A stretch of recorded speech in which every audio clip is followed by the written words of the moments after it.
Okay, guys, I lied. I'm gonna do one more time the reaction video. This is being mute for 3 years. Okay, I got duct tape on my mouth in the thumbnail, but we're not going to be using that because that looks kinky. Instead, middle school me is going to be wearing a bandana to represent limited speech. Now imagine seeing this out of context. You'd think I was either 1. Wearing a diaper on my face, 2. Trying to rob a bank, or 3. Join your friendly neighborhood gang. Trip. Anyways, towards the end of high school, you know how most college application essays require you to answer the question, what was the most significant change in your life? Or, what was your biggest obstacle, and how did you overcome it? And here's the answer in short. Puberty. Well, if you want to be a smartass and get rejected from all the colleges you applied to, there's your answer. But from what I remember, everybody I know, including their moms, wrote down the same exact thing. I used to be a quiet kid, but now I'm not. Real special, kid. These college admission officers are done reading the same cookie-cutter bullshit over and over again. Now hold up, I'm not trying to downplay anyone's struggle right now, but I'm just saying a bunch of us went through that same quiet phase ourselves. And Victor was one of these kids. Not exaggerating when I say I was mute to the point that nobody... to be honest, that is me. Like I said, I was known as a shut kid. I was known as a shut kid when I was in school. My school, including my teachers, knew my voice, because I said nada. I know this ain't a contest or anything to brag about, but this for sure was one of my biggest regrets in life. How did you get through 3 years without talking in school? What? Right? Crazy. You tell me I was going to do YouTube back then, and I would have thought, first of all, I don't trust anyone with vampire-looking hands, and second, that's some bullshit right there. Like really, even starving artists would have been more believable. Years later, here we are. So as soon as middle school started, I don't know what Fox's name came over my brain to come up with a thought as rational as, hey! Okay, cool, nice, I got your attention. Listen, I have this grade A idea. Why don't we just get through middle school without talking at all? Make it clear to everyone that you hate them. I mean, have your own personal space. It's pure genius. Yeet, we YOLOing up in this bitch. Yeah, okay, settle down. Now get out there and stay quiet for 3 years. The bozo? No, of course it wasn't that simple. The actual reason I was so reserved was because, well, let's just say there are some things going on back at home, but I'll spare you the details. All I want to say is that my household back then rarely allowed open discussions, and if you got close to trying, you might have gotten glass thrown your way. These events influenced my mindset enough to affect the way I interacted with everyone outside of home. But nothing to worry about since things are a lot more peaceful nowadays. On the first day of 6th grade and on forth, I had nothing to say, 0 words to bring to the table, and no interest ever in raising my hand. By the end of the first week, the kids in my class gave me some cool nicknames. The quiet one, the mute kid, she might be a serial killer, never smiles, and who? But those tags stuck onto me for the whole I remember that one time when I was in class, it was during home ec, and I remember I was teamed up with 2 other people, and one of them said, you know, I wasn't sure how you would react because of how quiet you were. I was thinking like you were gonna be, kind of thought you were a little bit scary because of how much you didn't really talk that much, and I was like scared. Oh, that's the first time I've ever heard him call me scary because of how quiet I was. I mean, that's very rare. Anyway, let's continue to get 3 years, and it became real once I accepted those labels for myself. And for that reason, I basically went through middle school as a mime. Mr. Mime! Middle school and high school are the most memorable years of your life, they said. Middle school is going to be so much fun, they said. High school are the golden years of your life. Shut up. Dude, I really hate that when they always say high school is going to be the best years of your life, and I'm like, well, that just sounds like a very tragic life if all my life is just going to be happy because I'm in school. I mean, come on, school is great and all, but like, it is not that exciting. Trust me, as a girl who's been in elementary, middle school, and high school, I still say elementary is the best. Really, whoever they is a person of betrayal and lies. Of course, without talking, there isn't really an opening for you to make any friends in the first place. There was also never really anything to look forward to in school, besides doodling in class for 6 hours a day. So what the hell were you graded for then? Presentations? Nah. Absolutely. Participation? What was that? Taking turns for reading? Hell no. But if you had any tasks that didn't require talking, I was your go-to person.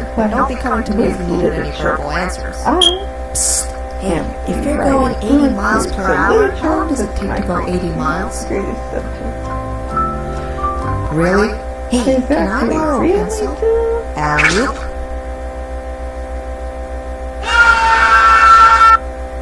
Hey, tables, right? I saw your drawings and thought it'd be cool if you could draw my face with Hulk's body.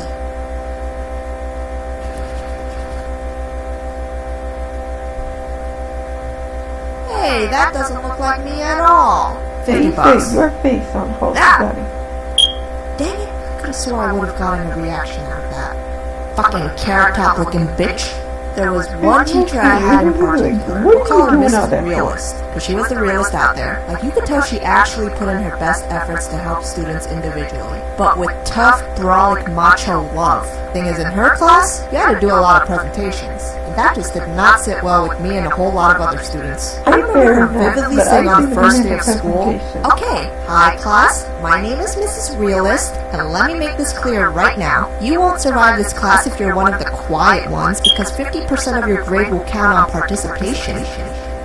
And if you think you can get by the whole year without talking, you're dead wrong. I will personally make sure that Oh my god, they don't say the deadliest things in the nicest voice. This lady needs to chill. It wasn't long before she sniped all the quiet students down by the first few weeks. She told me and a few other students to start coming to the mandatory 7 a.m. class to read aloud together. Oh, fuck my life, I have daylight savings when we have Sesame Street for this. Even when we were practically forced to come to this early morning class, I still felt too stubborn to talk. But hey, at least the stories were interesting to listen to. This went on for a few months, but there was a day when I walked into class and happened to be the only student who showed up. I almost hoped class was canceled that time, but I guess all the students were sick or didn't feel like coming in the rainy weather. Mrs. Realist had this look on her face that said, "Hello, I've been expecting you." "Well, miss, it's been real nice seeing you today, but I guess I got ligma or whatever's in nowadays, so I'm a bounce. Bye-bye. Have you get back here right this instant." She sat me down and tried having a one-on-one with me. Went on persuading me a few times to read aloud, but we ended up silent reading instead. 15 minutes passed by and something else goes down. She suddenly ran up to the trash can and started puking. You know what'd be nice? Reading in peace and silence. In all seriousness, I didn't know what to do in that situation. She must have made something this morning that was in her stomach. There's a teacher present at the end of the hallway. Call her for help. I walked into the hall feeling hesitant, then into the classroom. "Hi, do you need something?" "So what do you need? A stapler? A calculator? What is it?"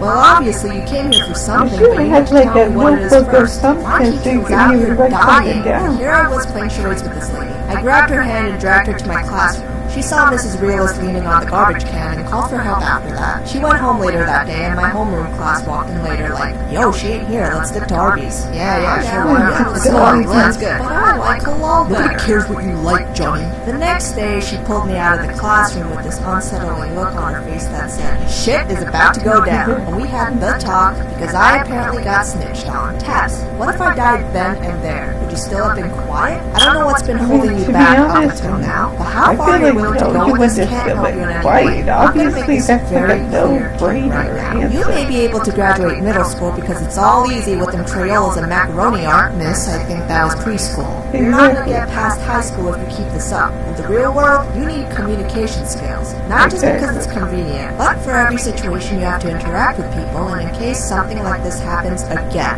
And that was my boom moment right there. Would I really have said nothing if I saw someone dying in front of me? Back then I might have, but I still would have tried doing something about it. Having a thick skull is some complicated shit. I had another teacher from band. We'll call him Mr. Hotshot, because he was the one that everyone liked and got along with. Or at least I thought he was. Being the quiet one, he appreciated the fact that I went ham every time I played that oboe. One day, his curiosity got the best of him because he decided to pull me out into the hallway alone. "Talk to me. What's wrong?" "I would like to go back to my seat." He repeated his question a few times over and over until he had this "I play these games" look on his face and said in an angry tone, "You're gonna get a 0 for today if you don't talk. It's now or never." "What?" "Okay, sir, we can talk about this. Actually, no, we can't. Where'd this come from anyways? Exactly, So you just gotta just pull her why you out, suddenly want me to pull her talk? out And of give me a class zero? out of nowhere, Just just like that? be like, He you're gave me gonna get 2 a minutes zero to if follow you his don't demands, start which probably talking even more back. pressure if anything. My lips stayed sealed. Okay, fine. Don't get the 0. Talk to me when you want to change that. And he just Very left me out in the funny, hallway dude. for the rest of the But like class. that Which is is cool, I the guess. messed I went up home that way day that you wondering could what have just went possibly down. gotten You know for that messed up talk. gut feeling of disappointing someone you looked up to? Well, that got me thinking irrationally for the rest of the year. He started ignoring me after that point, so I legit thought he hated me. He was also probably trying to push me out of my comfort zone using brute force. But using my grades to threaten me? Not cool. Later into the year, there was a backwards progression because guidance counselors were now pulling me into their office every other week. Hello, Tabs. I've been hearing a lot about you from your teachers nowadays. You make that sound like a good thing. It's nice to finally meet you. Psych! Too slow. Oh, it's gonna be like that, huh? Your teachers told me they were concerned about you and your performance in class. They're doing their best to help you pass, but you need to do your part as well. If there's any reason you're holding back, please let me know. I'd really love to help you out. Free of charge? Tell me, are you just a shy person? Maybe. It might be. How long have you been quiet for? I'd say about 3 years. Why are you like this? What a bold question. I agree with that. What's going on at home? Okay, I'm gonna talk to your parents. You may go back to class. There are a lot of days I would go back home and wonder where I went wrong. I had to figure out sometime or another when I was gonna let go of this dumb phase. It was at the start of high school when I began to slowly stabilize myself. People might be asking, were you bullied for this? No. Surprisingly. You'd think I would be for being that one shady, weird kid in the back of the class. My classmates were chill. They picked me first for gym teams for other reasons, asked for help with music reading and corrections, came to me with art requests, and they figured, oh, furthermore, the kids in my grade voted for me as the most athletic in the yearbook for whatever reason, which was strange but also something to appreciate, since I always thought these things were supposed to be popularity contests. And a final cliche statement, people change. A lot. And in contrast, I know others that hardly did. And it all comes down to how much you want to change. If you want to stay in this little bubble of yours wondering why you're such a freaky deaky, then voila, nothing's gonna happen. If you happen to be one of these kids stuck in the same spot I was in, let me give you some real advice right now. Pretend everybody's naked and you'll be fine. Wrong situation. You're not defined by any labels until you accept it yourself. Whatever people choose to name you as, don't take it as your own unless you agree with it. Nobody's gonna know you better than your own self. Except some delusional people. Always gonna be some out there. To be honest, like I said, I was going to show these kids school, and to be honest, I was perfectly fine with that. I was like, I would like my TV shows, cartoons, and anime, and all that stuff if I want to. So I just let it go, and I was just like, well, this is me. This is just who I'm going to be, and I'm okay with that. I don't care if anybody doesn't like me because of how quiet I am. They're just gonna have to deal with it. Anyway, guys, this is for real. It's my last storytime animation video. So have a good day. Don't forget to like, comment, and subscribe. Bye.